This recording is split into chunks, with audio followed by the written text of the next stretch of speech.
In the world of modern politics, few names have carried as much weight, controversy, and attention as Donald J. Trump. Loved by millions, criticized by millions more, Trump has always been a figure who divides opinion but commands the spotlight.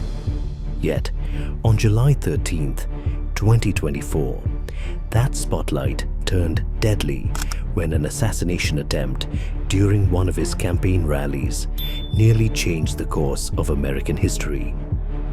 It was a bright, clear afternoon in Butler, Pennsylvania. Thousands of Trump supporters gathered for what seemed like another fiery campaign event.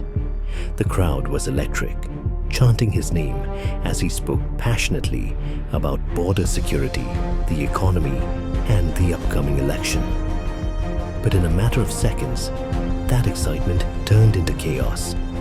From a rooftop roughly 130 yards away, a young man named Thomas Matthew Crooks, just 20 years old, opened fire with a semi-automatic rifle.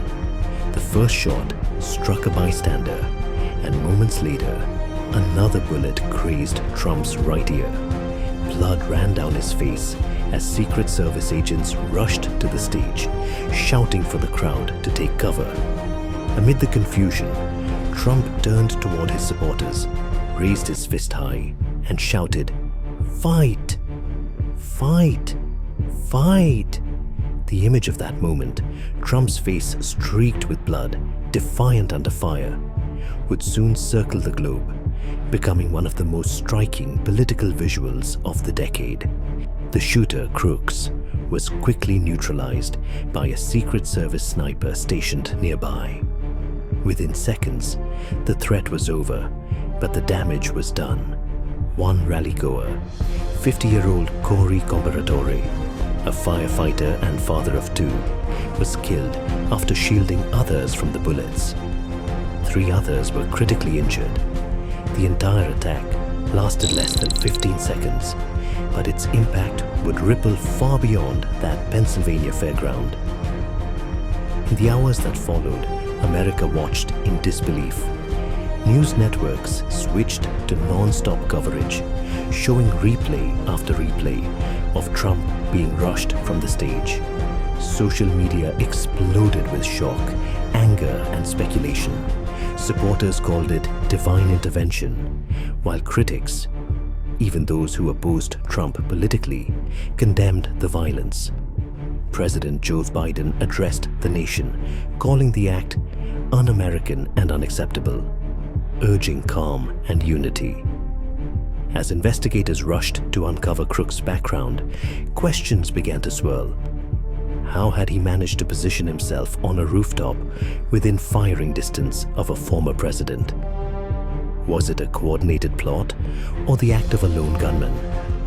Early FBI reports confirmed that Crooks acted alone and had no ties to extremist groups. Meanwhile, the Secret Service came under intense scrutiny. Many asked how such a security failure could happen during a major political rally. Within weeks, the agency faced congressional hearings and launched a full-scale review of its protective procedures. Yet, amid all the investigations and headlines, Donald Trump himself emerged as the centerpiece of the story, not just as the target, but as a symbol of resilience. Only 5 days after the attack, he returned to the campaign trail, wearing a small white bandage over his ear. Supporters greeted him like a survivor of war, but the attack revealed more than just the vulnerability of a public figure. It exposed the deep anger and division festering within the United States. Political differences had crossed a line into violence, reflecting a country more polarized than ever before. Still, even amid the division, there was one brief, unifying moment. For a few hours that July evening, Americans of all political backgrounds shared the same reaction: horror, disbelief, and relief that the former president had survived. As the sun set on that chaotic day, one image endured: Donald Trump, blood on his face, fist in the air, standing defiant.